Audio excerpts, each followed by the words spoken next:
कशाची करत आहे? पण तो आत्मा जिवंत असेल तर करा.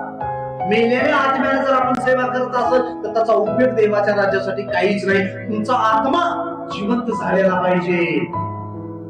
झालाय का जिवंत? जिवंत कधी होतो? जेव्हा आपण शुभवर्तमान ऐकतो, ख्रिस्ताला ग्रहण करतो, येशूच प्रभू आहे म्हणतो, तेव्हा देवाचा श्वास आपल्यामध्ये फुंकला जातो आणि आपला मानवीय आत्मा परमेश्वर जिवंत करतो आणि आपण जगातल्या गोष्टीमध्ये नाही पडत तर देवाच्या गोष्टीमध्ये पडतो आणि देवाच्या मर्जीनं जगण्यासाठी आपण जिवंत होतो. म्हणा हालेलुया.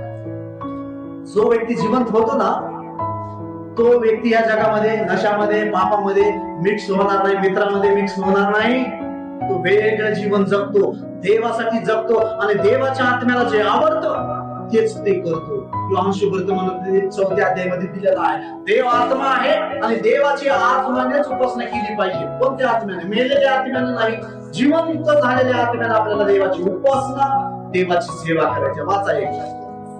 देव आत्मा आहे आणि त्याच्या उपासकांनी त्याची उपासना आत्म्याने व खरेपणाने केली पाहिजे. हालेलुया. आता म्हणा एकदा इकडे, देव कोण आहे?